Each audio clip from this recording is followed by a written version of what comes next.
And so the business of self. What does the business of self even mean? We always talk about, and you know what? And I was already going to do this topic, but I got confirmation because I had a young brother, man, who been following, man, young brother, man, you know what I'm saying? Already off into his entrepreneurship. And he told me he has an X amount of money, man. Well, it was a public comment. He said, man, BOA, I'm 18, man. I got 20 racks. I'm planning to make, 50 to 100 by the end of the year. And what are some good things I can invest in?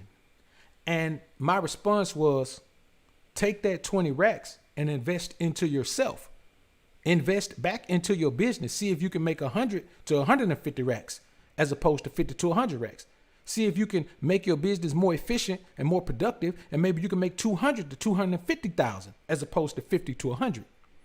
See, we got to understand, man, that the first thing you invest in doesn't always have to be somebody else's crap.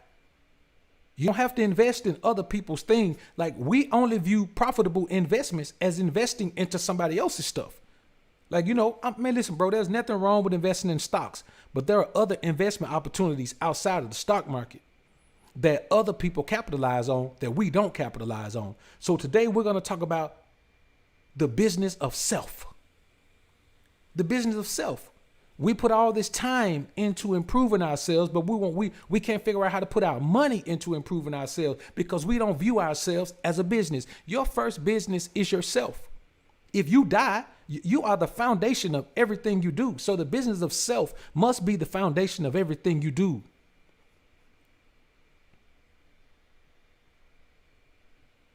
And that's the reality of it, man. So you have to learn how to invest in self first. I ask you this. Help me understand this. Whenever we talk about investing, us, especially brothers, whenever we talk about investing, we're always finding something to invest in. We're always finding something to invest in. Whatever happened to creating something for somebody else to invest in? Why are we always trying to run invest into some white man business, man? Explain that to me. Why do we only talk about investing into some white man's business? Help me understand that. Are we that hard up for money?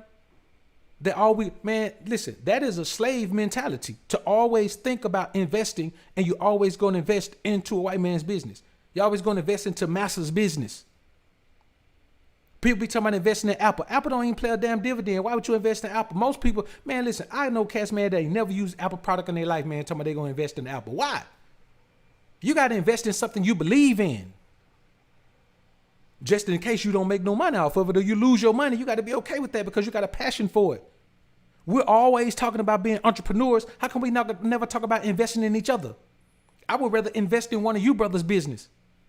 You understand? If you're a brother and you are hell with lawn maintenance, let's say you hell with landscaping and you need some equipment. Okay, let's go find a way to invest in some equipment for you. Let's sit down and do the paperwork, bring our attorneys in, sit down and do the paperwork so we'll know exactly what I can expect from you and what you need to expect to have to kick back to me, what I can expect from you, what the projections are, and then we could go from there. Why not start investing in one another? Because we don't even view ourselves as an investment. You can either view yourself as an investment or you can view yourself as an investor.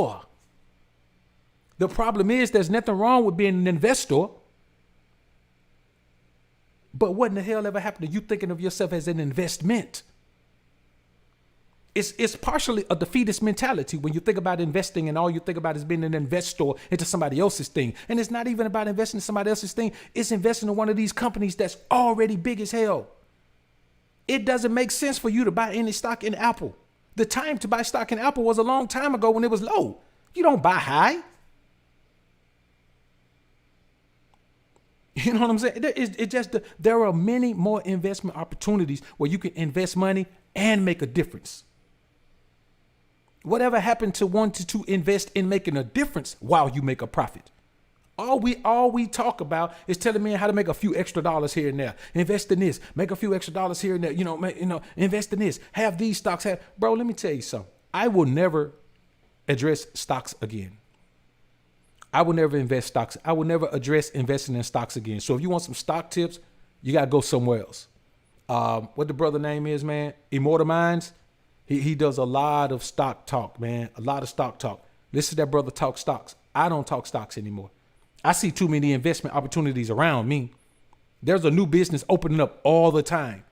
There's a new business opening up all the time. And a lot of times these businesses make money off of our community. So why aren't you investing in a business that makes money off your community? So at the very least, the community will have some ownership in the business. We always talk about these weave shops. Man, listen, bro, weave is a multi-billion-dollar business. And I ain't talking about doing it bootleg, man, trying to sell no weave out the trunk of your car. I'm talking about finding one of these companies to invest in. Everything is a company. Just because it's not on the stock market doesn't mean it's not a company.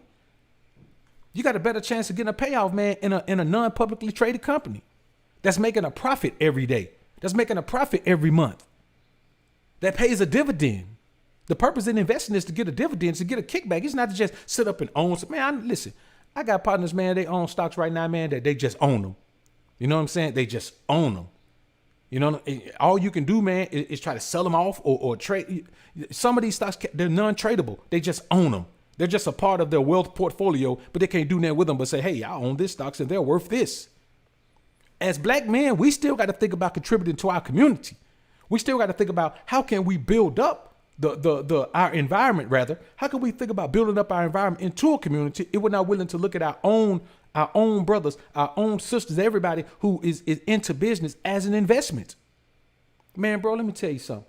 If you will really take time to go through your city and see how many black-owned, black-operated businesses there are that are successful, that want to move to the next level, but they need some investors, and they're trying to do it out of their own pocket, but you rather take your money and invest into a multi-billion-dollar company just to say, ooh, I'm invested in a popular company. The bottom line, man, is if you're just investing for the purpose of saying I own some of this, I got these stocks, then you're part of the problem, not part of the solution. Somebody just said in the chat, man, the music industry. Man, why aren't any of us investing in the music industry? We listen to the music. These people make billions off of this, man. And we listen to the music, and instead of, man, bro, there are just so many things that you could do. If you want to invest in a company, invest in a company that provides, relatively inexpensive production equipment and recording equipment, man, for young artists, man. Invest in a company that provide relatively inexpensive canvases and paints and cloths and all of the things that painters need. You know what I'm saying? Bro, there is too many opportunities out here for us as black men to be trying to jump into the stock market as late as we in the shit. I mean, I know people been investing in the stock market, man, for 50 years. We late to that game. You could get in it, but we late to it. There's things that we could get in on the front end while it's still relatively low. And I'm gonna be honest with you, man. You know, a lot of people talk about stocks, man, but find me a black man, that's worth some tens of millions from the stock market. And I know some men that are worth tens of millions, and none of them are worth tens of millions from the stock market. They're worth tens of millions from investing in things that they can actually put their hands on. I just don't advise that investing into something you can't put your hands on is the best investment. Because I'm going to be honest with you. I was down south when that Bernard Edwards WorldCom thing was going on. Any company you invest in could be another WorldCom. Any company you invest in could be a better WorldCom that learned from Bernard Edwards' mistakes and is able to keep things covered up a little bit more. As long as you got new investors, you can impress the old investors. And then the investors that are new investors, when they become old investors, as long as you got new investors, you can impress the old investors. Many of these companies aren't reporting their true financial receipts. They're not reporting their true returns. They're not reporting their true margins, but they can cover it up on the surface, and most people who invest can't dig enough. They don't know enough information to dig deep enough. Bro, I know people that invested, like older people, man, that invested their entire life savings in the WorldCom, and it was covered all the way until new investors stopped dumping money in. If new investors would have kept dumping money in, man, Bernard Edwards would still be free, man. People still be losing their fortune in WorldCom. What he did, he got too flashy. You know what I'm saying? He forgot to leave some money over to the side for the few investors who would want to pull out. If a company leaves a nest egg to the side for the few investors that may want to sell, or because you're gonna always take a penalty if you try to come out of it. There's almost no time you're not gonna take a penalty. These companies, you don't even know what you're dealing with. All you know, especially a company that pays no dividend, all you know is what they tell you, what they report. And 9 times out of 10, most people who get in the stocks, they don't sell their stocks, they keep them. So you're sitting on something that you can't even put your hands on. With me, brother, we live in a system that has constantly shown the propensity to tell lies, constantly shown a propensity to give false reports, false statements, hinge everything that they stand on untruths. We live in that very system. And so we're too confident investing into that particular system. You understand what I'm saying? It does not matter. Just because you can read the stock exchange does not mean you understand the inner workings of the stock market.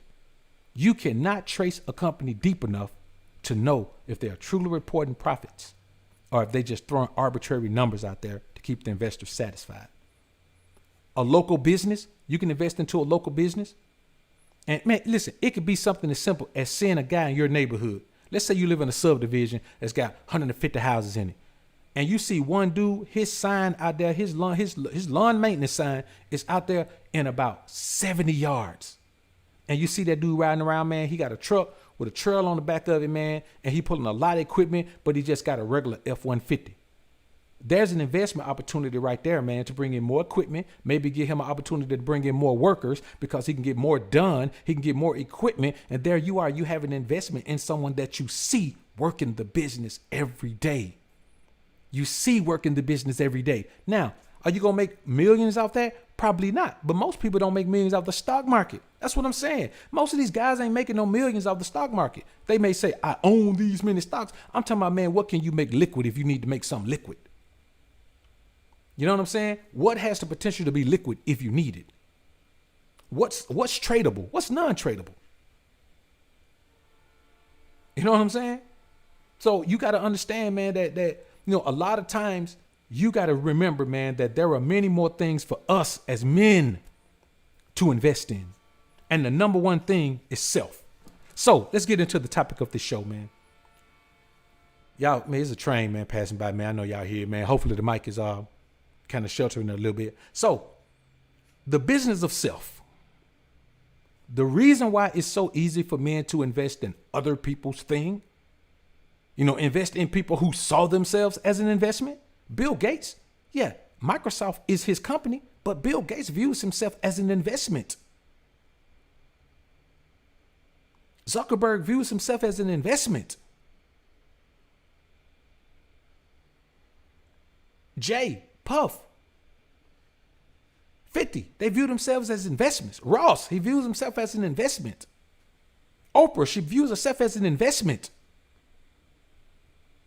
You become the investment instead of always throwing your money at somebody else, man. When you invest in Apple, man, do you know, man, you just contributing to the growth of, or the perceived growth at the very least of a multi-billion-dollar company, of a company, man, that's part of a two-headed monopoly. There are other ways to make money out here, man. Now, another thing is this, man. So how do you start the business of self? You treat yourself like a business by creating an element of investment within yourself. What's the first thing you need to establish? A mission statement.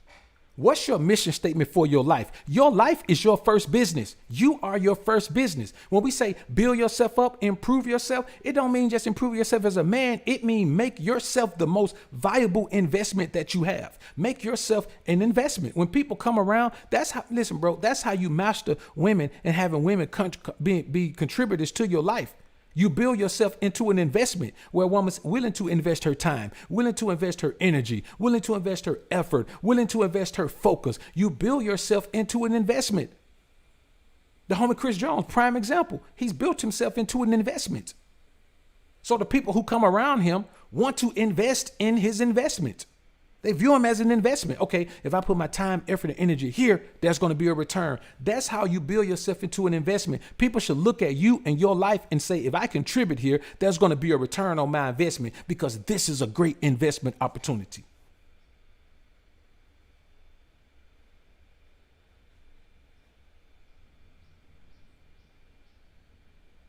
So what's your mission statement? What's your mission statement to create?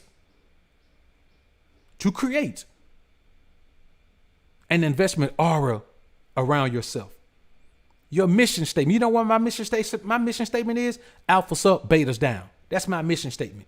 Alphas up, betas down. Yes, we are alpha. Yes, we are above betas. Yes, we are the kings of the earth. Yes, we are the best, the highest level of man that you can help to ascertain. We are the top dogs when it comes to the manhood food chain. Yes, we are.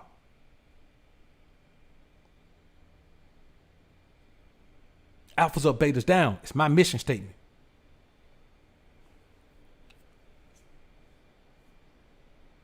Everyone has a mission statement.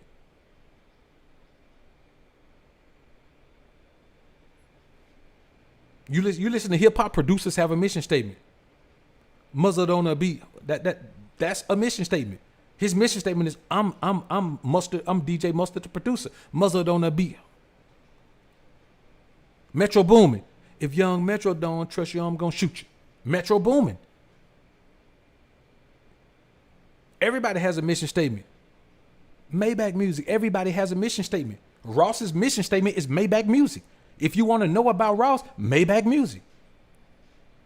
You know what I'm saying? Everybody has a mission statement, and Maybach Music is his thing. That's his thing that makes him an investment. It's the book of AlphaRonomy, homie. Read it or weep. That's what makes me an investment. I'm going to give you some information that if you don't have it, then your life is going to be more negative than if you do have it. That's my mission statement. Everyone has a mission statement. Steph is pushing a course right now. If you want to learn to be cold, you got to be cold. That's his mission statement. That's what makes him an investment. I can teach you how to be cold. AMS, if you want, man, let me tell you something. If you want to knock these bras to sleep, if you want to do that, man, that's my investment. That's what makes him an investment. If you want to learn how to knock him down to sleep, there you go. That's his investment. That's what makes him an investment. You got to create that in yourself, man. What do you bring to the world? What's the value that you bring to the world? That's what makes you an investment. Now you got two choices. You can make that an investment, or you can take that and invest it into somebody else's investment and never get the payoff that you're supposed to have. Never get the payoff that you're supposed to have.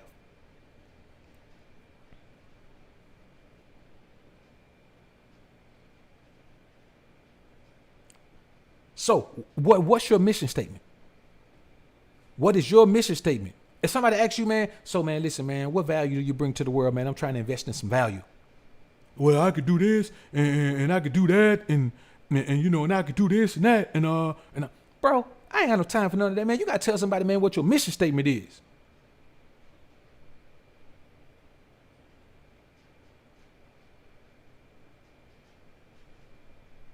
Another thing about the business of self, what foundational resources are available to you? What foundational resources are already available to you to create the investment that is yourself? How much knowledge do you have? How much paper do you have? How much of what you need to create yourself into an investment, to create the life that you want, to build yourself into the man you want to be? How many of those things are available to you right now?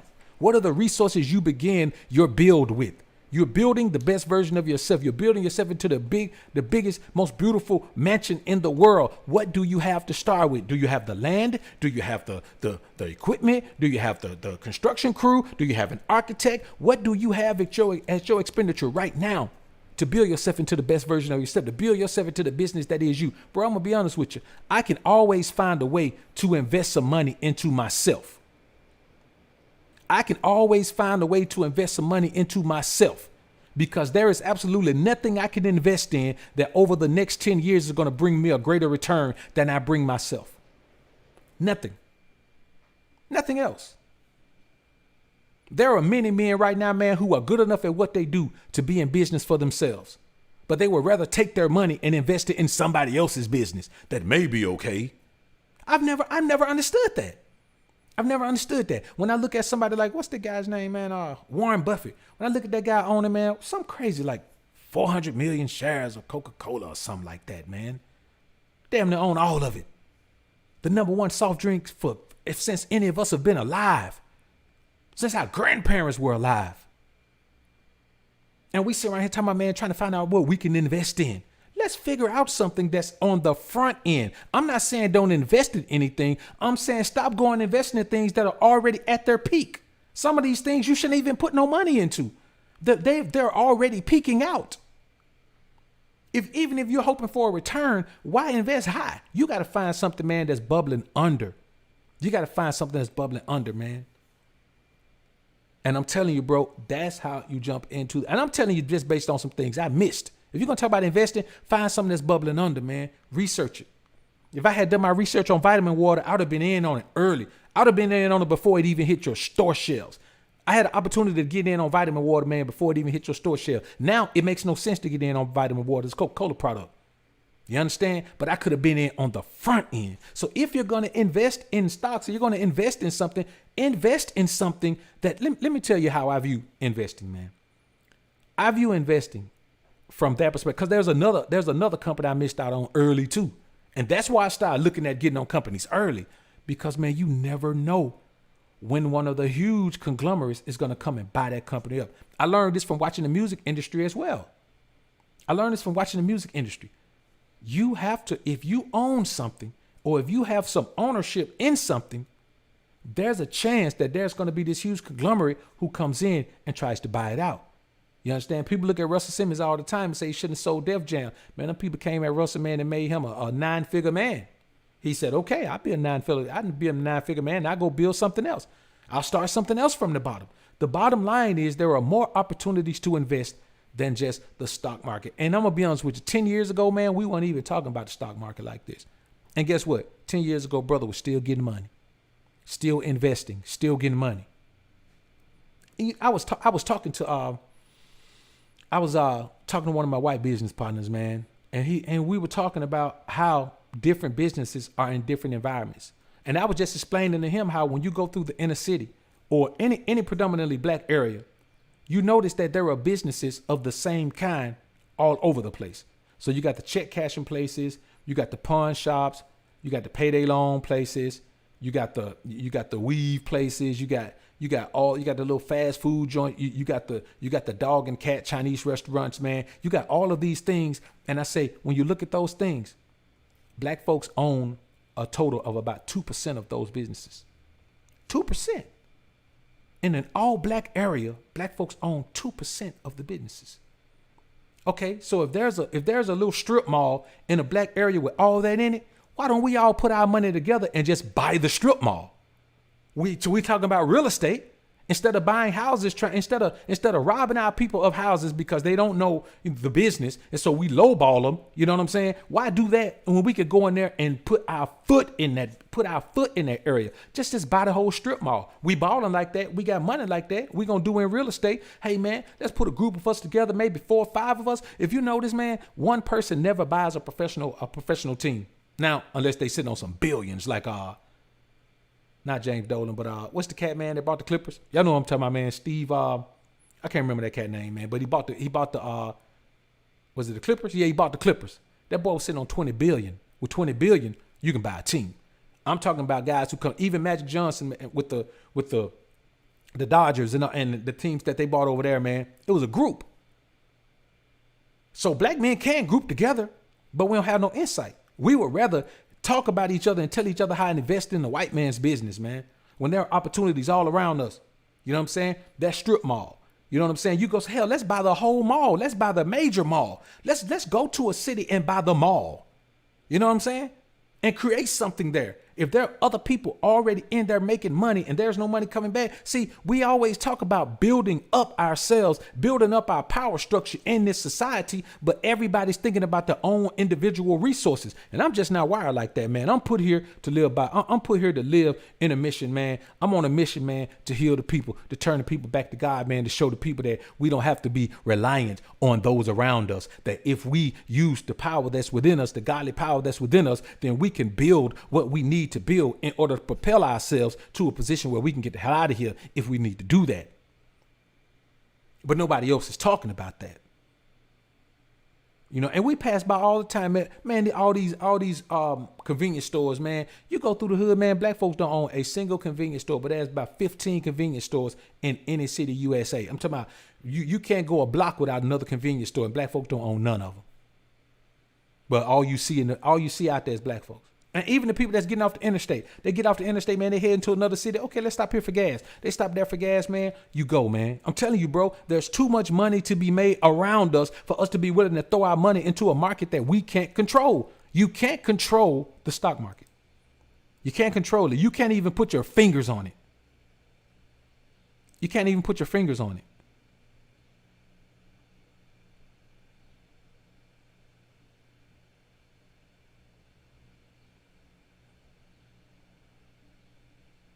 You know, and the thing is, man, you know, everybody can do what they want to do. You know, if you want, I'm not telling brothers don't invest in stocks. I'm saying, but everybody doesn't have to. There are other ways to make money. There are other ways to invest and get a return, man. There are other ways. Q Maldonado, appreciate $10 super chat. Kerry Williams, man, appreciate $2 super chat. Bro, say praise to the Most High and good morning, gentlemen. Salute to you, bro. Appreciate you being in the joint. Negro Damas, man, appreciate $10 super chat.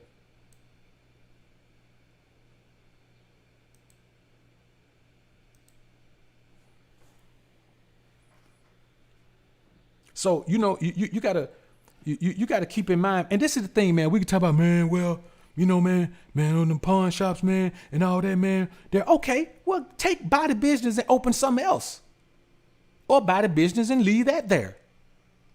You know, my thing is, man, business is business. Get your personal feelings out of business. If everybody in a community who spends is one race, and then everybody who owns the businesses is another race, y'all don't see the problem with that, man? Y'all don't see the problem with that?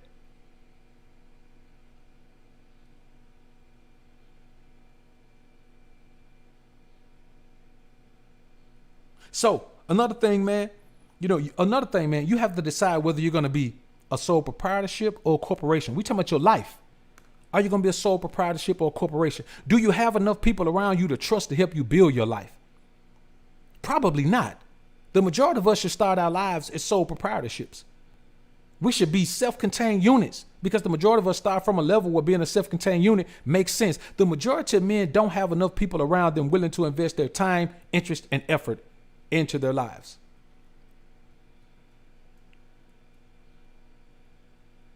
You know, it just doesn't make sense, man. We have to understand that there are opportunities outside of what everyone else is doing. There are opportunities outside of what everyone else is doing. There are opportunities outside of what everyone else is doing.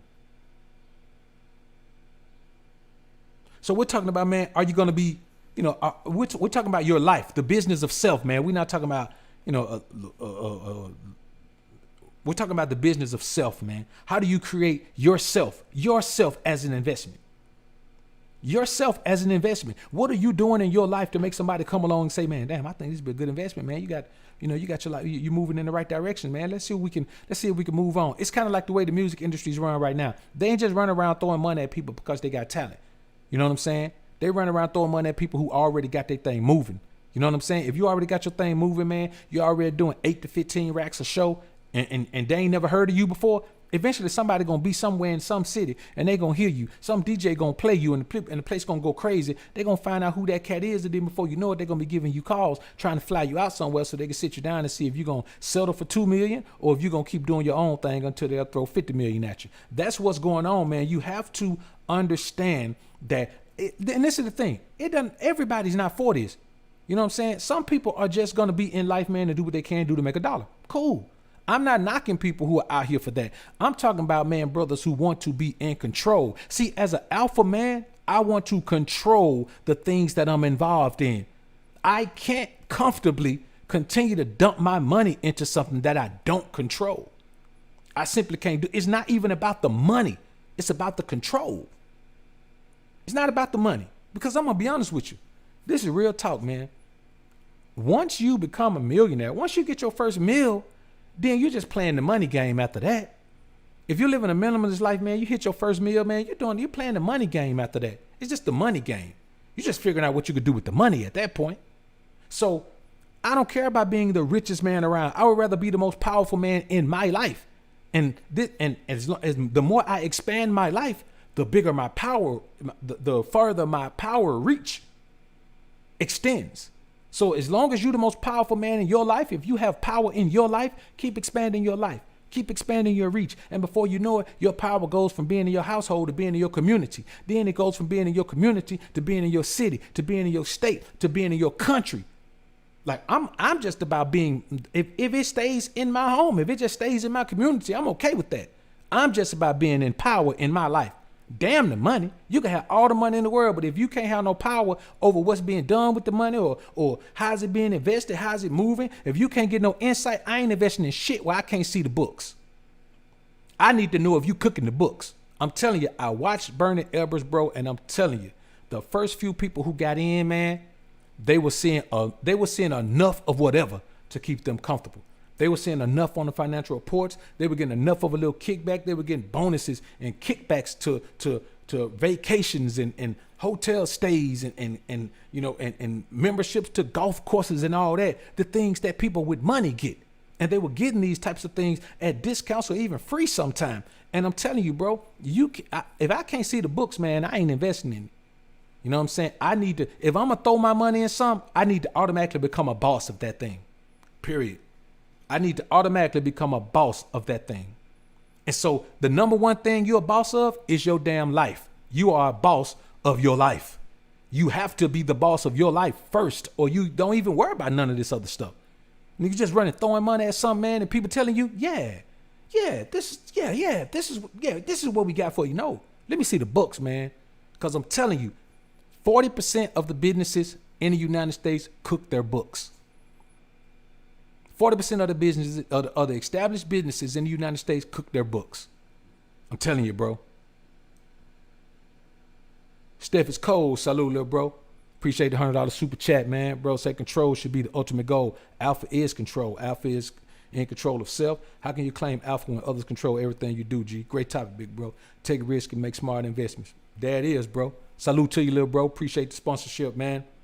So, there it is, man. And here it is. Here you go.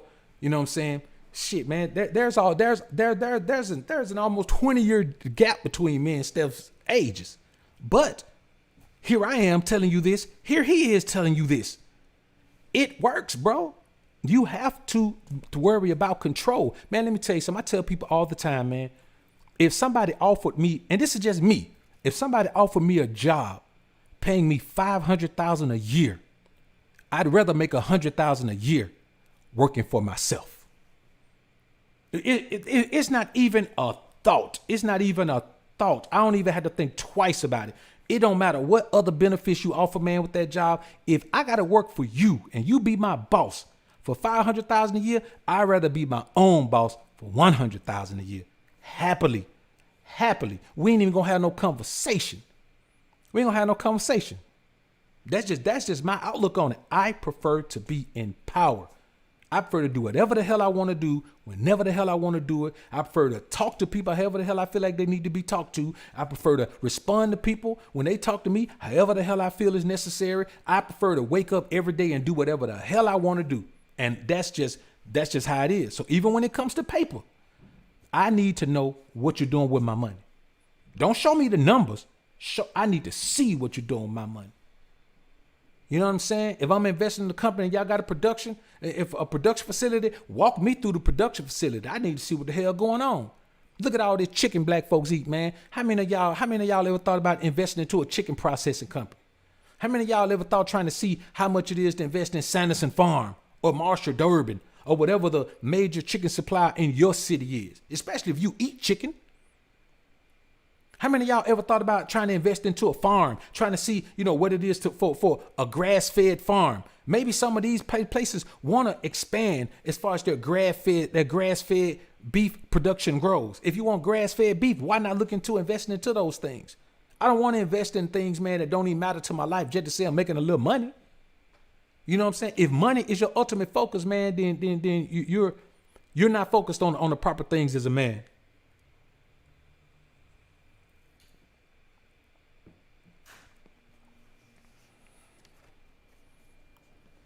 You know, the bottom line is, man, you are your brand. Become your brand. If you become your brand, then you don't worry so much about investing in other people's brand. See, me, when I look at a company, I don't look at it as an investment opportunity.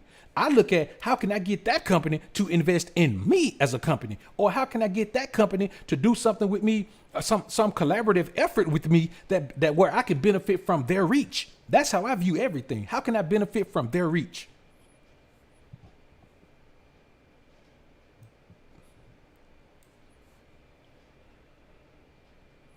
And you know, and that's just the reality of it, man. Listen, bro, let me tell y'all something, man. Here's another opportunity I missed out on. Man, I was actually, man, my son's mom was in the car with me, man. She was actually pregnant with my son, man. And she had this craving for these cinnamon melt things that McDonald's serve, like every day, you know, and this was later on, man, you know what I'm saying, where, you know, I ain't even like her to drive, man, because it was tough for her, you know, toward in the last trimester, it was tough for her. So, you know, so it got to the point where I ain't even let her drive to work by herself. So every morning, man, she wanted to get a cinnamon milk. And that was a building next to that McDonald's, man. And when I looked at it, I said, you know what, that'd be a great place for a Chick-fil-A. And so I got a partner with a Chick-fil-A in another city, probably like an hour away. And so I started talking to him, man. He was like, man, yeah, you know, just make sure, man, you got a good way to get in there. I said, man, it's right next to a McDonald's, man. That McDonald's be packed, bro. He said, yeah, man, that's you know, that's good. Man, I asked around on it, and, you know, well, I ain't really asked around on it. I just had other things going on, man. Like I said, man, you know, my son he was almost here. We were within, you know, probably 35 days to the due date. So we were right there, man. And I couldn't take on anything at that particular point because I knew that, you know, I was going to have to be, you know, pretty much, I was going to have to do some other things. You know what I'm saying? I was going to have to do some other things money wise. You know what I'm saying? Because I feel like, you know, after a woman have your child, man, you should let her be off, man, at least for a year. That's just my belief. You know what I'm saying? Because that child needs every day. And as far as taking a newborn to a daycare, that ain't going to happen. But anyway, so, man, there was a car dealership there who bought that building for their dealership. And it wasn't really a big deal to me because I was like, well, how about there's another McDonald's on the other side of town and they built the freaking Chick-fil-A right by that McDonald's. You know what I'm saying? So I'm telling you, bro, that would have been a great opportunity, but I just wasn't in the position to do it at that particular time. You know what I'm saying? I just wasn't in the position to do it at that particular time. I had too many irons in the fire, man. You know what I'm saying? But that just means it wasn't my thing. Like vitamin water, it wasn't my thing. I didn't feel it. So I don't regret it. I just look at it and see what vitamin water became. But hey, man, listen, I put my hands in some pretty successful things, man. You know what I'm saying? So I just feel like, man, you have to look at opportunities around you instead of always taking your damn money. Let me tell you what the problem is. Brothers are lazy investments. You know what I'm saying? Brothers are lazy investors. The majority of us just want to put our money into something and let somebody else do the work. Well, whoever does the work has the control. When it comes to that, when you dump your money into a business, they have the control over what's being done with it. They have the return, the control over, you know, what the return is going to be. A lot of these things are out of your control, man. And I just don't want to be that far out of control in my life, man. But I'm telling you, man, dude did it quick. So me and somebody else had the same idea. But now that I look at it, when I think about it, that McDonald's, that area down there don't even get the same traffic anymore because they've created a more convenient route to the other areas. So the thought was there, but it wouldn't have done as well as his is doing. Like his is in prime location, bro. I'm talking about, man, you jump out the slab, man, take that left, bam. First thing you see, man, that big pretty Chick-fil-A sitting over there. So, I mean, he killing the game, man. So yeah, but that Chick-fil-A, man, that's a hell of an investment, man. You know what I'm saying? Brothers don't want to work with their money. They just want to throw it out there. You know what I'm saying? But I say, man, if you're gonna put in the work for it, you can't trust nothing that you can't put in the work on. You know what I'm saying? And that's why we always talk about work, man. Become the best version of yourself, man. Create the best version of yourself. Create the life you want to live. That's why we always talk about that, because that's one thing you can control. You know what I'm saying? You can control that, man. Another thing, man, is this, man. You gotta accept if the people in your life are gonna be employees or they're gonna be executives. How many people in your life can you trust to put in an executive position in your life? You know what I'm saying? Somebody you absolutely trust with valuable information. Somebody you absolutely trust to do the best thing for you. In the beginning, there ain't nobody. In the beginning, we all should be, everyone in our life should be an employee. What can they contribute to your cause? What can they contribute to your cause? Listen, even if you got a mentor, you have a mentor because you need to know what that mentor, your mentor needs to contribute to your cause. If not, you don't have a damn mentor. You just got somebody around running their mouth. If what they're contributing to your cause does not benefit your cause, then you don't have a mentor. You just got a cat that's around yapping all the time, talking like he knows something, but it ain't benefiting you. What's the purpose in the man telling you 1,000 words if none of those words benefit you when there's a man over there that can tell you 100 words and all of them can benefit you? You know what I'm saying? You have to make sure that people are contributing to your life, because guess who else is contributing to your life? You are. How dare you be a primary contributor to your own life, be the number one contributor to your own life, and have other people around you who ain't even got to contribute to enjoy the man that you're becoming, to enjoy the man that you're developing into, to enjoy the business and the benefits of the business that you're building in yourself. How dare you do that? You deserve failure if you let people come around and benefit off the business but not contribute to it. It don't matter what business you have. Listen, bro, when your customers come through, they benefit from the business because they buy things. They purchase from the business. You know, it's kind of like doing members only. Well, now you see the majority of my live stream, the chats be members only. Why? Because the members deserve a different level of engagement from the product, from the alphasphere. They deserve a different level of engagement. We're on a different level. Everybody you see in here green, we're on a different level. You know what I'm saying? Young Clinks, he ain't in green, but you see the mutual support that Young Clinks and myself show one another and always have. D Flemings ain't in green, but you see he got the wrench, and it's very few times that you see us in here and D Flemings ain't in here from start to finish. You see what I'm saying? These are the things you have to keep in mind, man. You saw when I threw I can't remember, Beyond. Man, what the cat name is, man? The last cat I threw a wrench, man.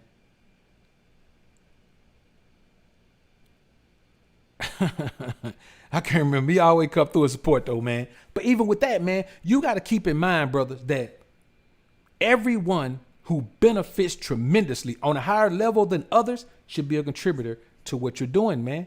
And as men, we should contribute to things we benefit from. I don't mind contributing to things I benefit from. I have no problem. I want to contribute to things I benefit from. If I benefit from something, whoever created that thing deserves to know that I support them. Because of that benefit, I support them. You have my support because of the benefit that you give me. AJ, salute, bro. Alex Jackson, salute, man, for the $5 super chat. Bro, say thanks, BOA, for the wisdom and knowledge. Appreciate you, fam. No doubt, bro. Appreciate it. Appreciate it, man. So, you know, the bottom line, man, is one of these things where, and you can't be afraid to make people in your life contribute. I'm talking about your personal life, to the life you're building, those who don't want to contribute to it. And let me tell you something else, man. You got to understand the difference between competition and opposition in your life. Because when you establish your life as a business, it's going to make you a more successful businessman in the real business world. You got to know the difference between competition and opposition. There's a huge difference between competition and opposition. Competition is just that. You're going somewhere, they're going somewhere, y'all competing for that space. That's competition. It's a lot rarer in your real life than it is in business, but it does exist. Competition. Let me tell you something. Competitors don't hate one another. Competitors often build their business off the ideas of one another. That's just what competition is. You know what I'm saying? If another grocery store does, because Walmart wasn't the first one to do call in and pick up where you could just order your stuff online, man, and then they pick it up and they'll bring it to your car. Walmart wasn't the first one to do that. But when Walmart saw it being successful, they started doing it too. That's not hating your competition. That's looking at your competition saying, damn, that's a great idea. I'm quite sure there are things that Walmart did that made competition say, bro, I didn't just wake up one day and say, man, I'm going to increase the quality of my content. I saw other guys increasing the quality of their content. You know what I'm saying? And I don't look at them as necessarily as competitors, even though we are. You know what I'm saying? Anytime people are in the same space, competing to do the same thing, which is bring men a better quality of life, bring men a better understanding of a better quality of life, then technically speaking, they're competition. But competition don't have to be on no hater stuff. It don't have to be on no I hate you stuff. Most competitors don't hate one another. Bill Gates and Steve Jobs didn't hate one another. There are several ideas that they actually, borrowed from one another. And I won't even say borrow, just say, damn, man, that's a good idea. Let me implement it over here. That's what business is about, the implementation of new ideas. You just want to be the one who comes up with all the new ideas. But if you don't, and there's a new idea that works, you just have to capitalize on that idea. You know what I'm saying? You just have to capitalize on that idea. You know what I'm saying? Monkey see, monkey do. Let me tell you something. If that monkey who does it getting a whole bunch of bananas, you better damn well go do it. You know what I'm saying? That's the reality of it. If somebody has a successful fitness business and you don't, then you need to look at some of the things that person doing, man, to create that success. I think I heard young Steph, young Clinks, man, talking about on one of his joints, man. He was talking about how, some of these chicks, man, they be, they want to be, they want to have an IG fitness page, man, but it don't work because they ain't got no, they're not engaging. They don't have no exciting presentation. They just be on there, man, all monotonous and think just because they put on some tights or some yoga pants and show their body that it's going to blow. They don't have no personality. And that's the reality of it. That chick should be looking at somebody who she wants to be like and have a personality. You know what I'm saying? Listen, bro, let me tell you something. Creating a better quality for my content so when I come in here, I don't look all blurry. You know what I'm saying? So you can go and click on when I'm doing a live stream, instead of having to watch it in 480 or 360p, you could go in there and you could click on that wrench, not that wrench, but on that cog. You can click on that cog and go up and select 1080p 60 frames a second. That's what I want you to be able to do. Why? Because when I watch photography channels or video channels, man, they content be crispy. I'm talking about crispy, and not all the time with expensive equipment. Not all the time with expensive camera. They may have a fairly inexpensive camera with a great lens on it, or they may have a fairly inexpensive setup but have great lighting, or they may have great angles, or they may have great things that you just never know. They may have a great background that's well lit. You have to look at the people who are doing something the way you want to do it and see what the hell they're doing. And you want people in your life to be able to contribute that. The people who are in your life on a daily basis, man, leeching off your energy. Because I'm going to tell you one thing about having positive energy. The people in your life leech off your energy if you have positive energy. Everybody in your life leeches off positive energy. That's just what happens. They leech off positive energy. We all do. We all benefit from positive energy. That's why I don't allow people around me with negative energy, because there's no benefit in negative energy. But then let's talk about the opposition. Opposition is haters. Haters are opposition. People in your life who are telling you, man, I don't think you ought to do that, man. I think you ought to just go ahead and get the job, man. Man, don't leave your job, man, to go start no business, man. That job is security, man. That job is security. Well, let me ask y'all something. How the hell is a job security when no matter what you do, you can walk in there one day and they can tell you we don't need your services no more? How secure is that? Where no matter how hard you work, somebody can decide that they don't want your presence because they don't like it anymore. There's no security in that. Security is being able to put in the work, man, to make a difference and being rewarded for that work because you say you're going to be rewarded for that work, because you determine if you're rewarded for that work. I'm out here about telling me, man, that a job is more security than you being in business for yourself. They both have their positives and negatives. They both have things that you need to consider. But you can't look at one and say that, it's more secure. You damn sure can't look at a job and say it's more secure than being in your own business. How is that, man, when somebody can even control the days you work? Somebody can control how valuable your work is. What if your work is absolutely integral to the success of a business? And somebody telling you, well, we don't need you. There was a movie called I Think I Love My Wife, man. And that boy, man, when he was chasing after that chick from the past, man, and he was sitting in there, man, and the owner, one of the partners brought him in there and said, how much you make this company last year? He said, about 20 million? He said, yeah, about 20 million. He said, well, you see this table? He took a quarter out. The table was big as hell. It was a conference table. He took a quarter out and said, this quarter is your $20 million. That's you. This table is the company. And then he told him one of the most positive lines you can ever tell a young man. You'll lose a lot of money chasing women, but you'll never lose any women chasing money. The best scene out of any movie I've ever seen. That is the most, man, bro, that's one of the most masculine scenes I've ever seen in a movie, man. That was big boy talk to a little boy who thought he was a big boy. That boy, man, that was fatherhood talk right there. That's something your dad is supposed to tell you. You know what I'm saying? That's something your dad is supposed to tell you, man. That's real talk, Links. Hey, can I come in for overtime? Nope. We don't need you. You work too much. As a matter of fact, not only don't come in for overtime, take next week off. You know what I'm saying? Bro, I'm telling you, man, you have to understand, man, that your life is all you got. Forget about the money. Strip yourself down. Strip all that stuff away. All you got at the foundation of everything is yourself. And I'm going to tell you like this. If you don't build yourself up to be a strong foundation for your life is going to always crumble from the bottom. And let me tell you something. A hurricane come through and blow the roof off a house. You can put a new roof on it. Hurricane come through, bust the windows out of the house. You can always replace the windows. Come through and knock the shingles off the roof. Come through and knock the siding off the side of the house. You can always do that. Come through and blow a tree through the garage door. You can always replace that garage door. But if you start having foundation problems, man, you got trouble. You got bigger trouble than a blown off roof. You got bigger trouble than some blown out windows. If you start having foundational issues, bruh, you got a problem at your crib, man. A real problem. Especially if you don't realize it until the cracks start in the wall from the floor to the ceiling. When you get those cracks from the window to the wall, your whole damn life gonna fall. I'm telling you, man. You gotta build the foundation. The foundation of your entire existence is the business of you.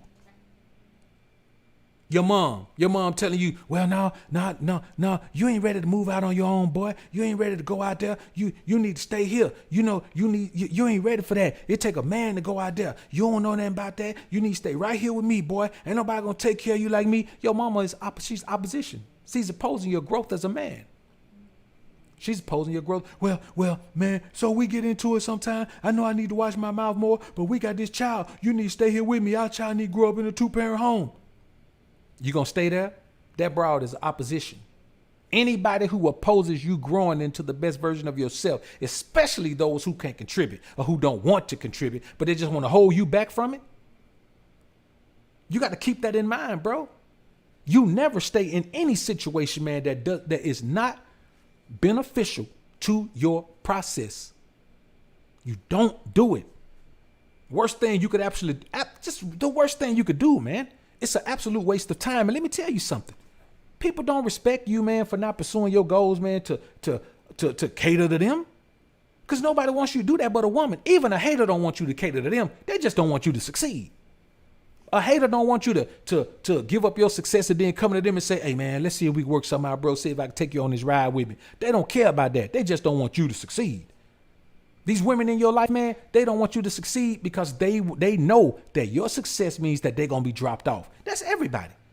Your mom feels that way because she knows as you gravitate to manhood, whatever benefit she gets from you being in the house with her, being her little boy, she going to lose him. That woman who been popping off the mouth, disrespecting you all this time, you finally say, you know what, this child ain't enough for me to stay. That woman knows that her life is going to be different. And that's why she may get into taking you to child support court and doing it. So what? Go to child support court. Pay child support. So the hell what? Pay it.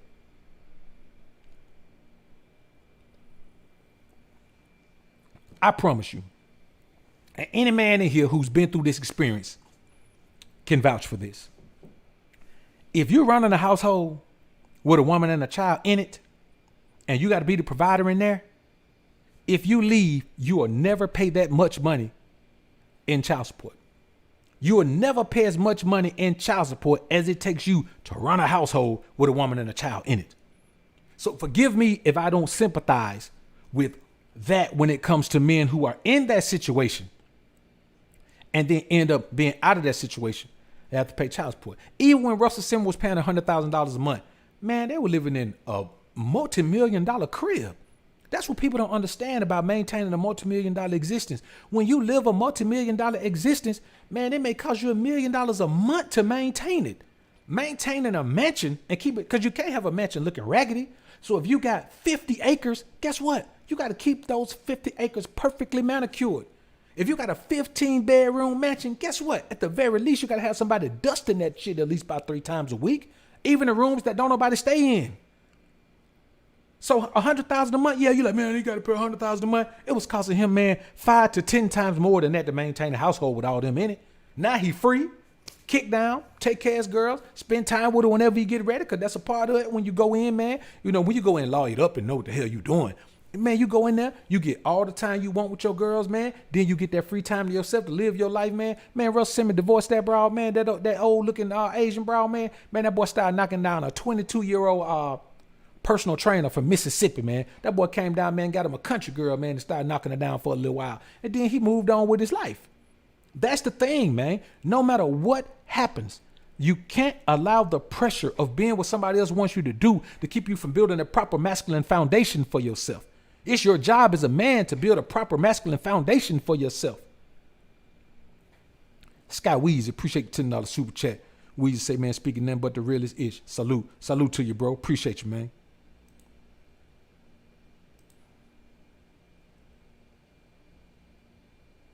Hey, you know what? That's a great point, man. You don't do all caps, man. All caps just for moderators, man, and the host, man. Don't do all caps. But yeah, I just looked at your message, man. Let me tell you something. 8 Ball said a long time ago, I would advise every man in here, if you listen to hip hop, man, go back and listen to all Suave House old stuff. Go back and listen to South Circle. Go back and listen to 8 Ball and MJG. Go back and listen to Old Too Short. You know what I'm saying? Go back and listen to the old Tila.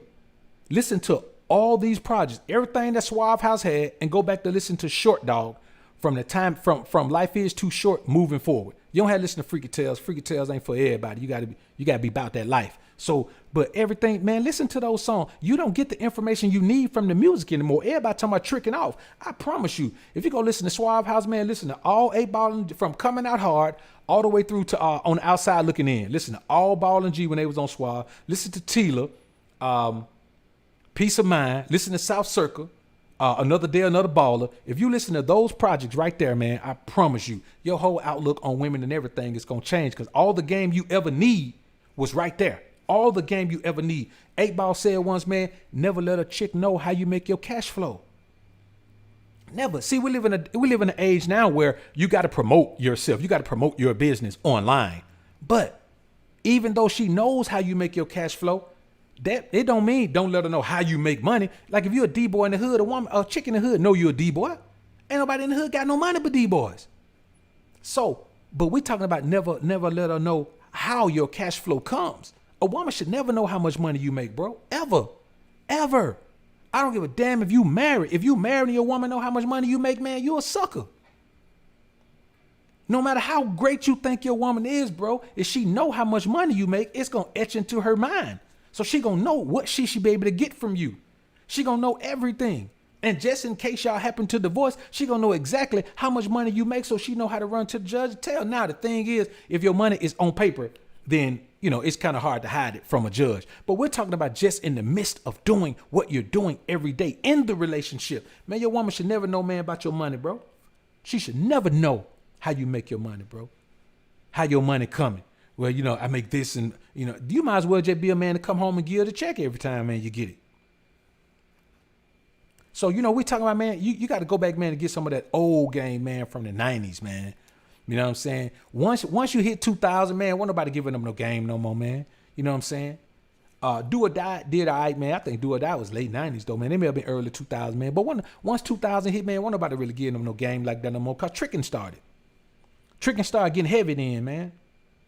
So another thing is this, man. What's your end goal?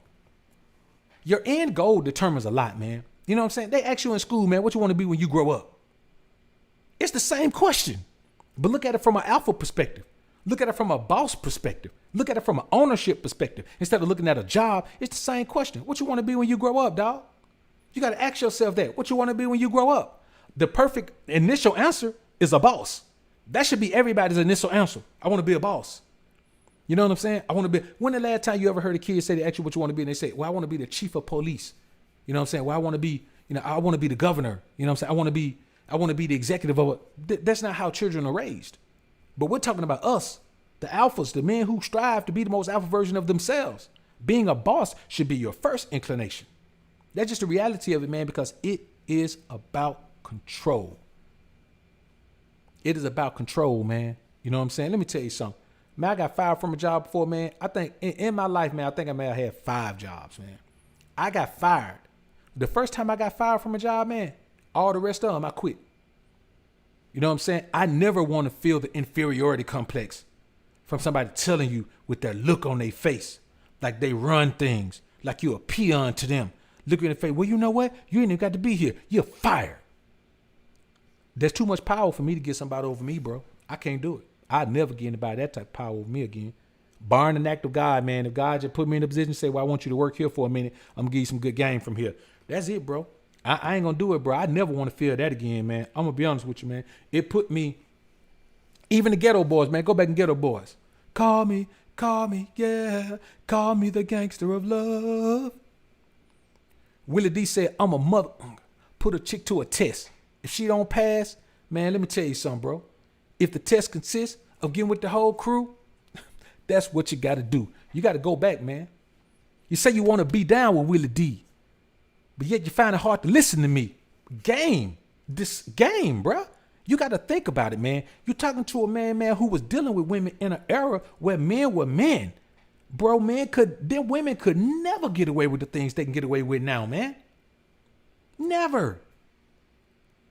They just couldn't get away with it. It was virtually impossible. And now you got a cat like me. You know, cats look at me like I'm crazy because I still live by that mantra. I still live by the mantra, man, that certain things, man, a chick can't get away with me, bro. It ain't gonna never happen. I'll just not have no woman before I let a woman get away with some of these things that go on here today, bro. I can't do it. It ain't no way, man. Ladies first. Who made up that? Come on, man. 9 times out of 10, it was a chick. Y'all know, man. Y'all don't know nothing about that, man. I'm telling you, bro, the mindset has shifted so much because men don't view themselves as investment. Men view women as the investments. Now men view women as the investments. OnlyFans is popping off because men view women as the investments. And you know what kind of man views a woman as an investment? A trick. A trick. See, there's 2 kind of ways you can view a woman.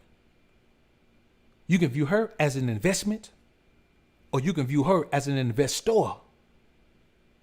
And what's the difference between the 2? You got one man who gives a woman things just because she's her, because he views her as an investment. You have another man who may give a woman some of those similar things, but simply because she's an investor and she has invested enough time, effort, energy, and resources to get those things as a return on her investment. See, we can give a woman the same things. It's about why you give it to her. Do you give it to her because she deserves it, because she's just a woman? Or do you give it to her because she's earned it with her time, effort, energy, and resources? That's just the difference, man.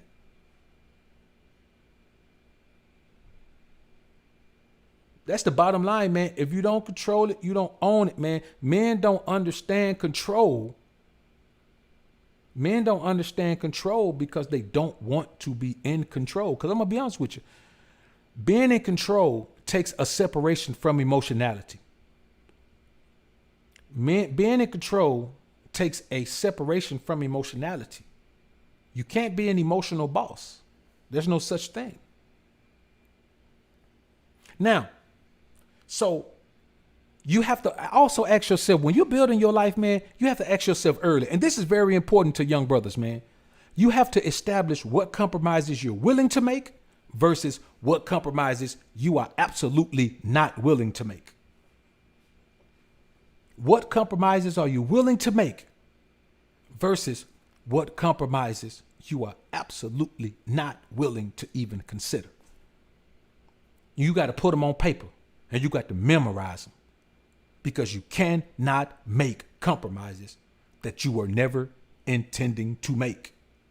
Because all it takes is one. You cross that line and compromise something, man, that you don't want to compromise once, it becomes easy after that. That's why men go on this downward spiral. Once you do something that makes you less of a man, you realize that being less of a man don't kill you, but it's killing you slowly. It ain't killing you, it's killing your manhood, but it's not killing you. It don't hurt. You ain't get shot. You ain't get stabbed. So before you know it, you're like, man, well, maybe I can make a few more compromises for the woman, man. Okay, cool. Yeah, man, that didn't hurt too bad, man. I made a compromise for her, man. She gave me some brain, man. Let me make another compromise for her. Okay, you make another compromise for her, man. And you're like, man, yeah, look at the result I'm getting, man, from these compromises. Yeah, man, they don't know what they talking about, man. I should have been doing this. Now, you think the woman you think that doing these compromises is what's getting you these. No, you forget that the game just flipped. Now the woman is giving you these things in order to keep you compromising. And you thinking that you're giving her these things, that you compromising is keeping her doing those things. No, you're not rewarding her for the things she's doing by compromising. She's rewarding you for compromising by giving you those things. The reward and punishment, that dynamic is so fragile that it can flip on you and you not even know it flipped on you. It can flip on you and you not even know it flipped on you, because the interaction is the same, but it's just about the control. Who's leading the interaction? You got to learn about leadership, and you do that by making yourself a business. If you establish yourself as your first business, I promise you, man, it's going to be 10 times as hard for someone to get over on you and manipulate you, man. It's going to be 10 times as hard for a woman to pull the wool over on your eyes. It's going to be 10 times as hard for that dynamic of gift and rewards versus punishment and chastisement. That dynamic won't flip on you, bro. That dynamic will flip on you in a minute, man.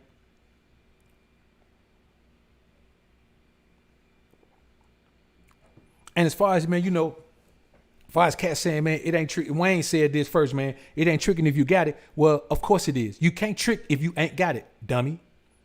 When Wayne said that, man, I stopped listening to him, man. Literally. That's the point. I never supported his music again after that, man. You know what I'm saying? When Wayne said that, man, I said, man, this dude crazy, man. It ain't tricking if you got it. Hey, that's a good bring up, CeeLos. Good bring up, man. I hadn't even thought about that, man. Good bring up. It ain't tricking if you got it. Well, if you ain't got it, you ain't tricking. Who's tricking but they ain't got it? Who's tricking but they ain't got it? What you saying? You know, baby, I ain't got it, but if you go ahead and give me some brain, when I get paid next week, then I'll make sure I come by here and give you $50. Man, no working girl want to hear that. You got to break bread, man.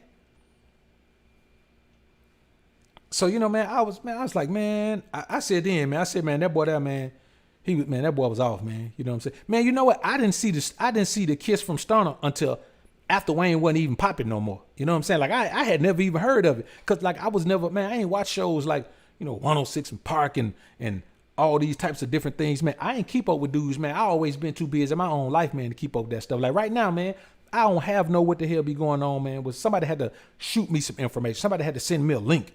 You know what I'm saying? I have no idea what be going on out here because I've just always been in the habit of focusing on my own thing, man. You know what I'm saying? And when I get my thing together, I still ain't got time to worry about nobody else. Then I get into my rest and relaxation period.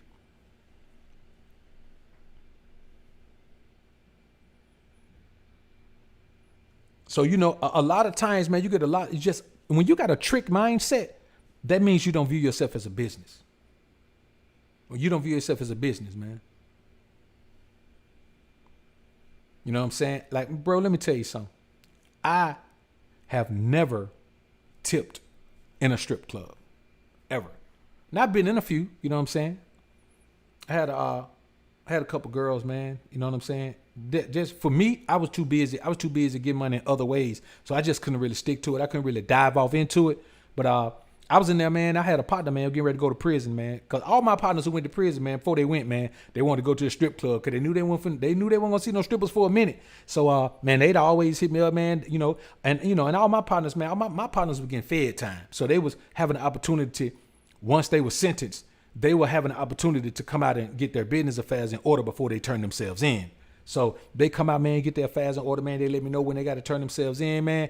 And the night before they had to turn themselves in, man, they all want to go to the strip club, man. So, and so that comes from a man being in a financial state in life where he's used to just having beautiful women around doing whatever he wanted to do. And so, he went in, they didn't really want to go in, having just jumped up and down on a woman, man, so they all just want to go to strip. I don't know why they did, but they just always want to go to strip club, man. So I took one of my partners in there, man. He was getting ready to turn himself in the next day, man. And so we went in there and kicked it, man. It was all on me, man. And so, I just kept getting him 1 cent, man, whatever he was drinking. I ain't drink. So, I was just sitting in there, man. And, man, I had a chick. There was a chick in there, man. I ain't have it in. I ain't even know her. But, man, she literally, the whole time she danced, man, it's like she was putting on a show for the guys that was sitting right in front of the stage, man. But the whole time her eyes was locked in on me, man. So I was talking to my partner, man. Then, he'll go tip and then he'll come back, man. And we chop it up, man. Then he found a girl, man, he wanted to link up with. He went upstairs to the private room. So I'm quite sure, man, he knocked her down up there. But, no, he went up there, man. And so I was just sitting there, man, just chilling, man. I was in there drinking orange juice, man. And so I was sitting in there, man. And just to keep them, I ain't know the owner at this point. So just to keep them off my back, man, I was ordering orange juice, man, drinking orange juice, man. And, every time the chick come through, man, I put something on her tray. I just tip her. Not the bartender, man, but the bottle girl, man. I just tip her, man. I just throw a 20 up there, man, throw a 10 up there, man, throw another 20 up there, man. Shit, I probably tipped her. She probably got more tips from me than some of them strippers made that night. Just so I wouldn't just be in there just chilling. So, but man, this chick kept looking at me, man. And then when her set was over, man, she went to the back, man, came back out. I realized she went to the back to freshen up, man. But she went to the back, man, came back out, man, sat down, man. We chopped it up, man. And, so it was loud in there, man. So we went outside, man, jumped in the caddy, man. And I was in the 72 Fleetwood. And I was in the 79 Coupe de Ville, man. Had just got that boy sprayed too, man. So we sitting in there, man, on them soft peanut butter guts, man. And I can't remember what I had bump. I think I had UGK bump. And I think I was playing thing when we got in there, Pinky Ring came on. So we was sitting out there. It was kind of warm. So we sitting there under the AC, man. And so I'm just chopping it up with her, man. And of course, man, I told you how I do, man. She in there, man. I got the middle part. This is an old car, man. So it's got that big armrest thing in the middle that you can lift up. So I lift that up, man. She come over, man. She curled up under me, man. I'm rubbing on her body, man. Before you know it, man, I got my hand up on her dress. Of course, she ain't got no panties on, man. So we in there, man. We chilling, man. I'm playing in that thing, man. We just chopping it up, man. And she was like, telling me a story, man, about, how she got into dancing, man, and how she started off, man. She had a boyfriend, man, and, he wanted her to get into it, but once she started, man, he started tripping, man, and started fighting and shit and blah, blah, blah. One day he came to a club she was working in, tried to fight her, man, and, the bouncers at the club, man, whooped the brakes off that boy, man. She said she moved to my city, man, and been there for a minute, man. So as she told me her life story, man, I knew one of two things, man. I knew she was crying out for some leadership and guidance, man, and I also knew, man, that, she knew that my energy was different from his, man. So, my partner, he was ready to go, man. He texted me, man. He was ready to go, man. So, me and Shorty went back in. I ain't gonna lie, man. Y'all give me a hard time about this, but I don't care what y'all niggas think, man. We were on the way back in there, man. And, yeah, man, little Shorty, man, she told me, man, she grabbed me, man. She said, I don't want you to get offended, but that's something I want to do. I said, all right, cool. I ain't know what it was, man. She just jumped up, man, and grabbed me around my neck, man, and just slid me down, man. I ain't gonna lie, man. I ain't push her off, man. I let her slide me down, man. I did, man. You know what I'm saying? I don't care what y'all think, man. So anyway, if I did, I wouldn't have told y'all that.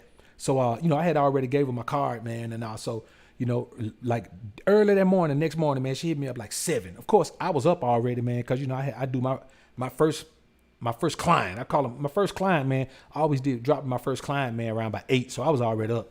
So, man, she said she was going to cook breakfast for me, man. I went to her crib, man, and she was living fly. So I went to her crib, man, and we chopped it up, man, and I just laid down the law, man, about how things was going to be, man, and she jumped on the team, man. You know what I'm saying? I had on the team, man, probably for a good 8 months. But I just lost interest in it. It took too much time to always be engaged in that environment, and I didn't really want to be in there, man. Too much tricking going on. You know what I'm saying? I can't be around there tricking like that, man. It was just too much tricking, man. You go in there, man, the dude got a stripper bent over with his whole face, all that, man, he eating a booty like grocery, man. Like, he just in there. I'm like, man, come on, bro. It just wasn't for me, man. So, I told Shawty, man, that, it's been real, Shawty, you know what I'm saying? If you need me, just holler at me. But, you know what I'm saying? This ain't really the way I need to roll, you know what I'm saying? And I ain't going to take you from what you love to do. I can tell you love it. So, I wish you the best. I'll come in here and check on you from time to time. Man, I ain't go back in there no more, man. I was done with that whole tricking environment, man. But anyway, man, I don't even know why I told y'all that story, man. I forgot the main point. I started reliving the story, man. So I was back in there, man. I was back in there in my silk, man. You know what I'm saying? Had my Cuban link. Had my Cuban link on, man. Had my pinky ring blinging, man. You know, had an iced out dollar sign, man. I was in there, man. I went back in time a little bit, man. And boy, did that 79 Coupe de Ville, boy, that boy had some soft leather guts in it, boy. Whew. So, all right, man. All right, so let's get back into this thing, man. So, you know, another thing you have to do, man, you have to, and this is very important. This is one of them, and I just gave you an example of that. Hiring and firing. I hired her, and then I fired her because that aspect of life didn't fit into my program. You have to do the hiring and firing in your life, bro. You have to do the hiring and firing in your life. You have to do the hiring and firing in your life. Everybody in your life has to be hired or fired.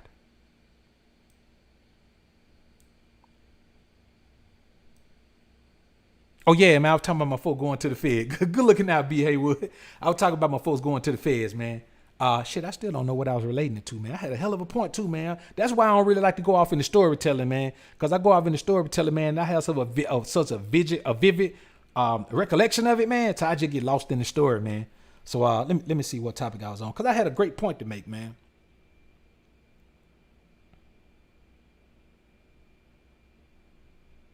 I don't know, man. We just, I don't even remember, man. But it was a great story, man. Great story, man. So, you know, you think about this, man. And, you know, when you think about the hiring and firing in your life, man, you have to understand that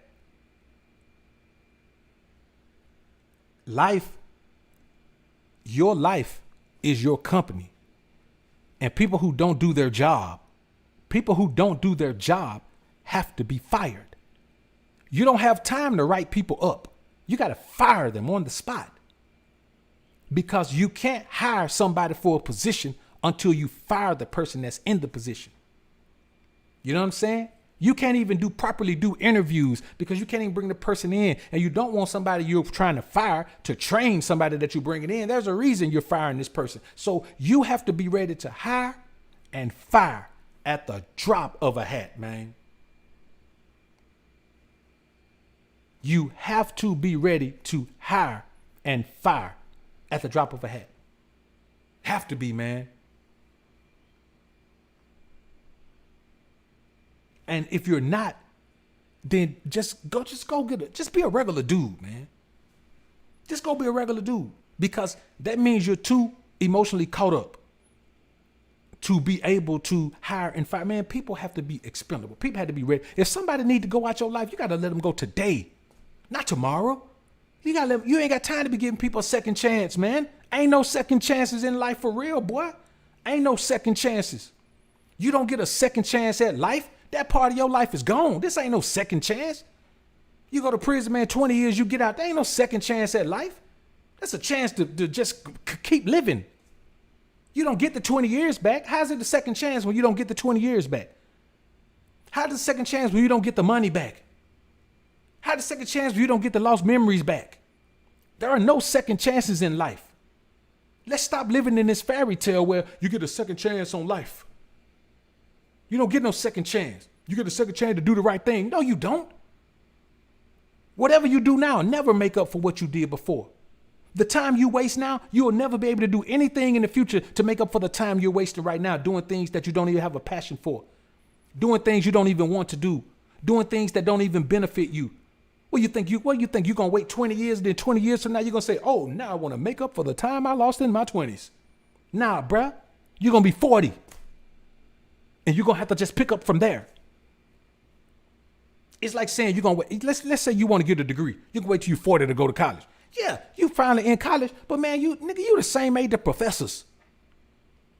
It don't matter. Is this too late to go then? As you waste time and mature through life, you have to change your objectives, because it don't make sense for you to be 40 and go back and get a damn degree. Nobody want to hire a 40-year-old college grad, man. People want people that are going to come on and learn and be teachable and be, and view them with a sense of reverence. That's why young people are hired, because young people view an older man with a sense of reverence. If you come and I hire you at my company and you my same age, you're going to think we on the same level, man. I ain't going to be able to get through to you. You ain't going to bow down. A younger person would just show reverence. A younger person is more likely to just zip it up and just take it on as a sign of growth. But at 40, you've already lived enough life where there ain't no sign of growth. That's me pulling rank on you. So you got to change your mind, bro. You can't waste time and then think you just going to pick it up. When you waste time, you lose it. You lose it, homies. You get locked up when your girl pregnant, man. You get out, man, your son's 7. Bro, you lost that time. You lost all that time there walking and talking and saying dad and all that. Man, you lost that time, homie.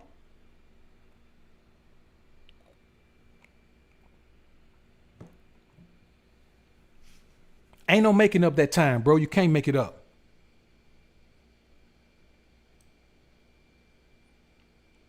Ain't no making up that time, homies. You know what I'm saying? That's just real. I wish I could tell you something else, bro. I could tell you a lie if you want me to. See, you got to understand this, man. Every damn thing you have must go into this. Everything you have, every single ounce of your being must go into building the business of you. Every ounce.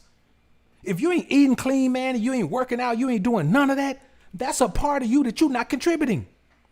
If you're not learning your business, damn college if you don't need college to learn your business. If you're not learning your business every single day, improving what you need to do,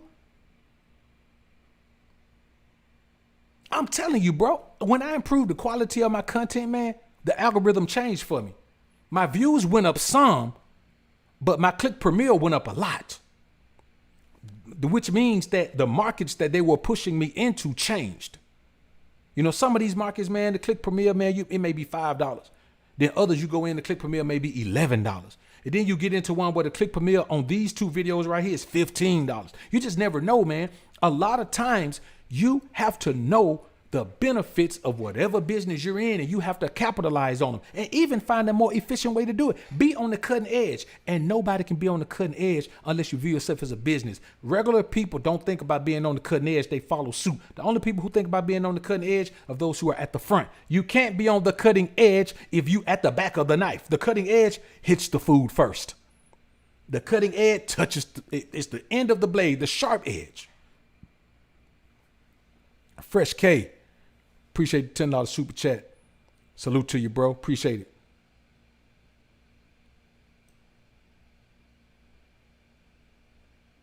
You have to, man, understand. And let me tell you something about hiring and firing. Hiring and firing is not about your feelings of obligations and anything you may feel about a personal situation. Hiring and firing is about necessity. If it's necessary to get somebody out of your life, you get them out. I don't care who it is. I don't care who has to suffer. You have a life to build. You have to build a business that is you. And even though some people may suffer now, they won't suffer on the back end. Somebody got to suffer all the time. And you can't make yourself the carrier of everybody's suffering. You have a goal. Even if you have a child, you have a goal to put yourself in a position moving forward to be able to capitalize on what you need to do. To be able to capitalize on what you need to do. And I'm not saying when you get 40, just give up. I'm saying when you're 40, you need to give up on a goal that means you got to go spend 4 fucking years in college. What do you go, unless you're talking about starting a business, it's never too late to start a business. But trust me, brother, it is too old to think about going to get a college degree. You could get to a point where going to college just don't make sense anymore. Unless you just want to say, hey, I got a degree. Because let me tell you something, even if you're a woman and you in your 40s and you talking about going to get a college degree and you're going to start in a career fresh, people like to hire young, vibrant, pretty girls. The young, vibrant, pretty girl with a degree is always going to get the job before you do. That's just what happens. You got a 27-year-old man, a 30-year-old man that runs a company. He's not going to hire a 40-year-old woman, a 44, 45-year-old woman in an entry-level position. He doesn't want that. That's just the reality of it. You have to change your outlooks. You can't, if you believe that you can waste your damn 20s and 30s and then pick up at 40 years old and pick up to where you would have picked up when you were 20, you're a fool. You can't do it, man. You got to change your trajectory. You got to change the thing that you want to do. It just doesn't happen like that, man. It's kind of like this. If you're a 33-year-old basketball player, nigga, I don't care how good you are. I don't care how good you are. You are not going to make it in the NBA. Just ask Master P. You get into your 30s, even, man, listen, bro, you are not going to make a team. There's always a younger player who's more athletic than you. Always. Especially when it comes to physical things like sports. You are never gonna be a rookie in the league as a 33-year-old running back. That is over. 33 years is the end of a running back's career. They are not going to sign and pay money to a 33-year-old running back. That's just the reality of it. That's just the reality of it, man. You're not going to start off at that age, bro. You're just not.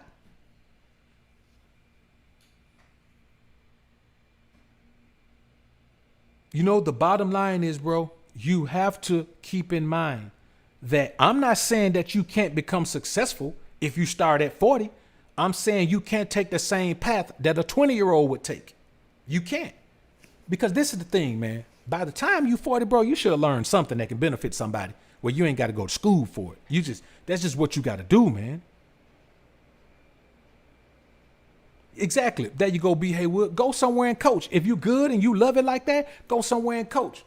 Cause somewhere you can get a job as a coach, man, at 33 years old. You can go to the league and probably end up with a running back if you are. But this is the thing: if you're that good, then they already know who you are. You can't say you that good if you didn't play college ball. Like nobody's that good, man. You could be the best player in the league. You could be the best player in the in the neighborhood league. You can be at the Rucker clowning.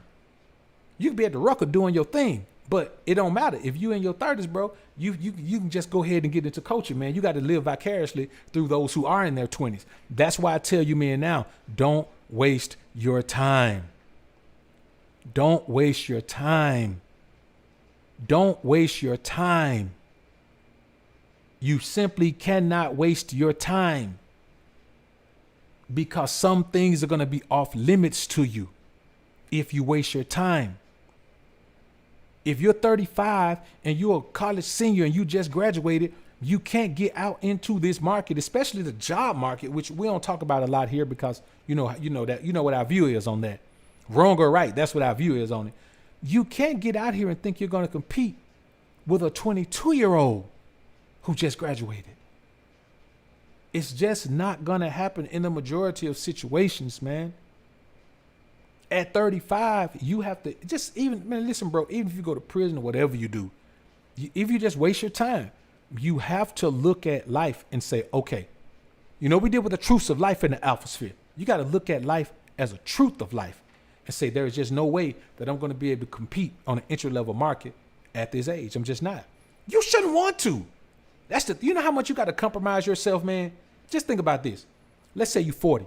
You go to a company, man, and your boss is 23. Man, you mean tell me you could function in an environment? You 40, man, you got a 23-year-old boss? And I'm talking about a hard-nosed boss, too, one that's trying to prove himself. You going to be able to function in an environment with a 23-year-old boss, man, that already look at you in a disrespectful manner, man, because technically speaking, if you 40 and they 23, you are technically old enough to be their dad. Teenage dad had them when you were a teenager, but technically old enough to be their dad. Old enough to be their dad's, close related relative or close related sibling. Man, you old enough to be that kid's uncle, man. They already ain't gonna have a level of respect from you because when they look at their lives and they see other men your age are doing other things. They're making boss moves. The other men your age, they look up to them. So to have a man the same age as the men they look up to as an employee, it's just going to be a different game for you, man. They're not going to show you a level of respect because they don't have to. They're your boss. You know what I'm saying? So you got to do everything in your power, man. You got to do everything in your power to put yourself in a powerful position of control, man. You got to do it, brothers. I promise you, man. If I can't tell you nothing else, bro, that's just what you got to do, man. You got to do it, man.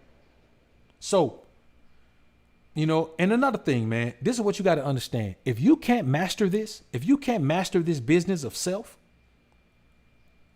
you will absolutely fail at trying to be a boss, man. You will absolutely fail at trying to be a boss. If you can't master this, bro, you're going to fail. Most people who become successful, along the way, people say, man, they were an asshole, that they were this, that they were that, or, they were uncompromising, man. They were unwilling to compromise, or, they didn't give second chances and all that. Hey, man, those are just things people going to say. If you can't handle that and you care too much about what people say and what people think about you, then you'll absolutely fail at trying to live this alpha lifestyle, man, this alpha lifestyle of control, this alpha lifestyle where you control your environment. So, man, just go ahead and get a job, man, and let someone else handle being boss. So just go ahead, man. Just go ahead and get a job and let somebody else worry about being the boss, man. Because being a boss is tough, bro. It's tough, man. It takes a different mindset. You have to be a different caliber of individual to be a boss, man. You have to be less human. You literally have to be less human than everyone else. You know what I'm saying? You have to be less human. That's the way I like to put it. And this is the thing, bro. What's the thing that you love? What's the thing that you love the most? It better be your damn self. So don't you see why you should work on that first? You are your first business. The selfish business of self is your first business. Make it your first business. If you can't make the business of self successful, don't worry about it, man. Just go to work. Ain't nothing wrong with going to work, man. You know what I'm saying? The majority of people in the United States, man, go to work. Ain't nothing wrong with going to work. But be honest with yourself and accept if that's what you need to do. Accept if you need to go to work. Maybe you do need to go to work. And if that's you, man, do that. Don't try to be something you're not. Build yourself into who you need to be. The business of self, either your business of self is going to end up being a business, or is it you're going to end up realizing that you should be an employee. Whichever way, man, do it, but do it now. Figure it out now. Figure it out first. Because just like you have men who are working jobs and it's killing them because they want to be an entrepreneur so bad, they want to be their own boss. They almost can't handle the authority of somebody else, man, having authority over them, or the circumstance of somebody else having authority over them. There are also men who keep trying to be in business for themselves, but they ain't got the balls. They ain't got the intestinal fortitude. They ain't got the masculinity to do it.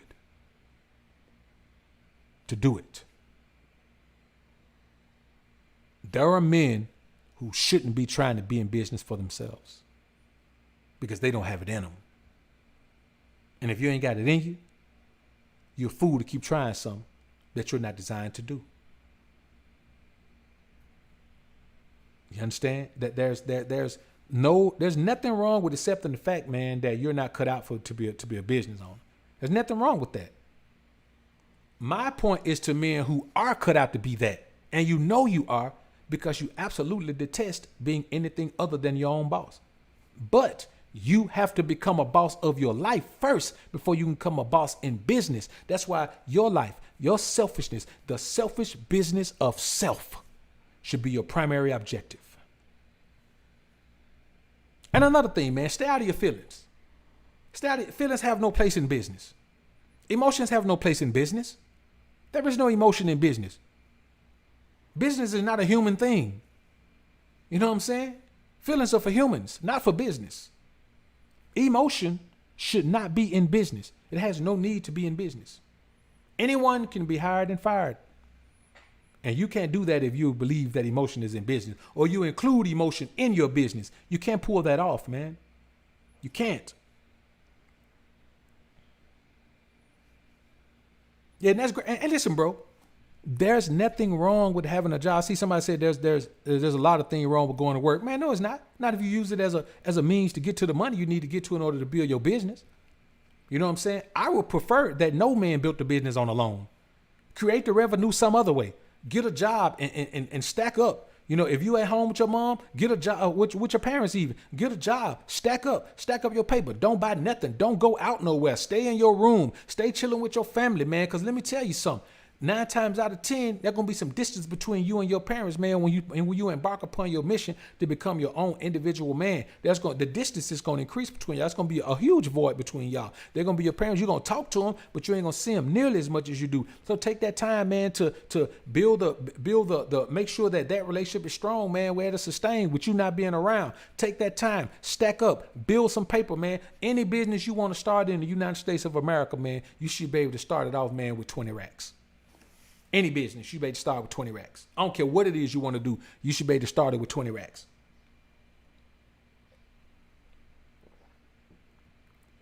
You should be able to start. And someone with much less than that, their business you can start for $1,000. But the thing is, you got to have a passion for those businesses, man. I wouldn't suggest you start a business just because it's easy to start with, because you can start with $1,000 if you hate it. You know what I'm saying? Like a cleaning service. Man, bro, I'm not finna clean up nobody's joint. I don't want a cleaning service.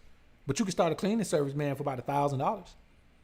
I don't want no cleaning service, though. I don't want to go around cleaning up behind folks, man. That ain't my thing. But then there's some guys who would love to do it. And 9 times out of 10 gonna be commercial. But, man, I don't want to go clean up no commercial buildings, man. I don't want to do that. You know what I'm saying? But if you want to do it, hey, man.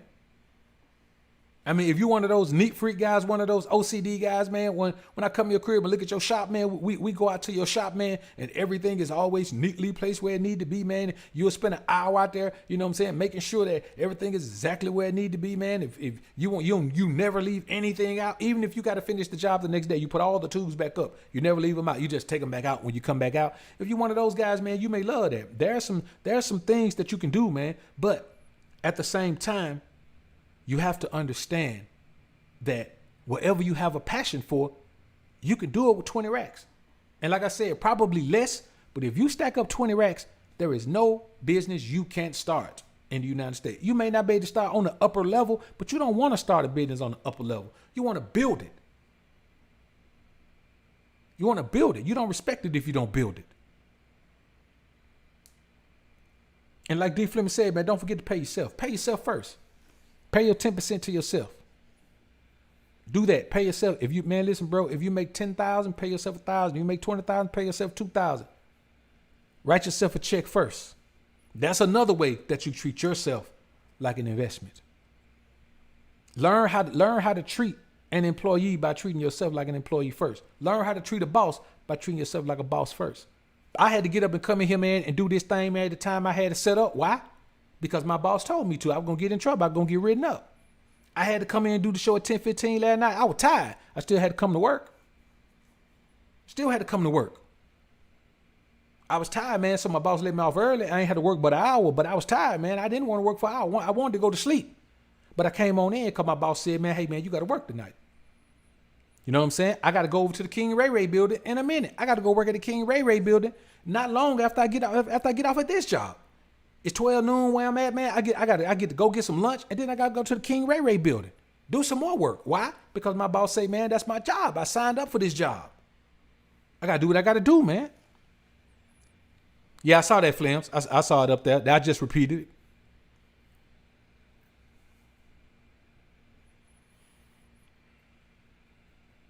Hey, man, there you go, Mr. Ferg. There you go. And, bro, you may keep your job forever. And listen, bro, if you love your job, keep it. I'm just saying, every man needs to be a boss just in case every company says we firing everybody. The only company that can't fire you is the one that you run, the one that you own. See what I'm saying? The one that you own.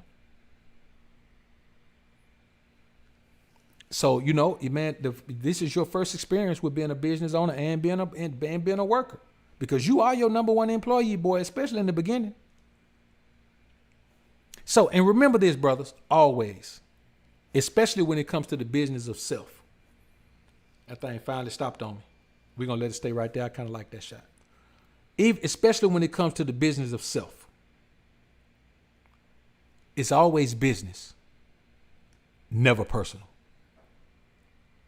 It's always business, never personal.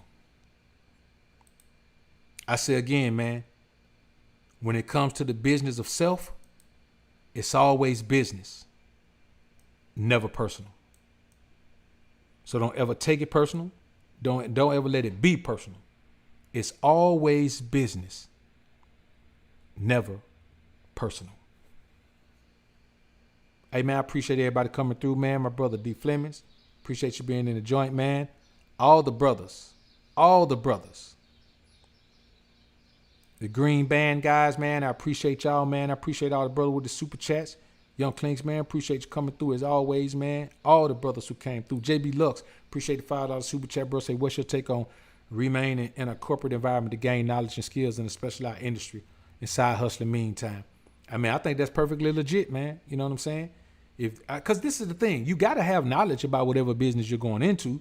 You know what I'm saying? This is my calling from the Most High, man, coming through, ministering this word, man, dropping this word, man, dropping this information from God. That's my thing. But not everybody is a Levite. I'm a Levite. I don't have no huge inheritance. I'm probably never going to be as rich as some of you guys. Some of you guys are gonna get way richer than I'll ever get because I don't have an inheritance. You know what I'm saying? My inheritance is being closer to God than everybody else. That's my inheritance. My inheritance is being a Levite, being a priest of God. My inheritance is my blessing is being closer to God than everybody else. But when it comes to all these other things, man, getting rich and getting to the money, man, some of you guys are gonna be way richer than I'll ever be, man. I can't imagine some of the, and that's why, you know, I don't focus on other men's success and all of that, man. You know what I'm saying? If it's somebody, you know, if it's somebody that I rock with, man, it really anybody, but especially the people I rock with, man, I support everybody's success because that's not my thing. I don't have to view myself. I'm not in competition with anyone else because my destiny is already sealed. You know what I'm saying? I'm a Levite. You know what I'm saying? I'm a priest of God, man. That's what I'm here to do. That's my only purpose. That's my only job. That's my only place of servitude. I don't have anything else to give the world. I'm gonna say I don't have any inheritance I don't have any land. I don't have anything. All I have is a place, you know what I'm saying, in a bubble, a priestly bubble, a godly bubble from the Most High. That's my inheritance. So, you know, when I say, man, you got to have skills, man. Like wherever you get your skills from, if your daddy teach them to you, if your uncle teach it to you, if you're in the corporate world. But I think this, always look to make your side hustle your main hustle. The goal is not to just get a side hustle and then make it a side hustle and let it stay a side hustle. The goal is to make your side hustle your main hustle. J-Lack Shred, appreciate the $5 super chat, bro. Bro say Starbucks I go to, got an old 70-year-old dude working with a bunch of college chicks. Listen closely, brother, because he don't look happy. He can't look happy, man. You know what I'm saying? Unless he got a six-pack. If he got a six-pack, there might be one or two on, man, he can knock down if he got a six-pack, but he ain't got a six-pack. He ain't got to worry about it. He ain't even got to worry about it, man. So, man, let's go ahead and get ready to get on out of here, man. I appreciate everybody being in the joint. It's been real in the field. D. Flemings, my brother. I appreciate you being in the joint, man, doing what you do, bro.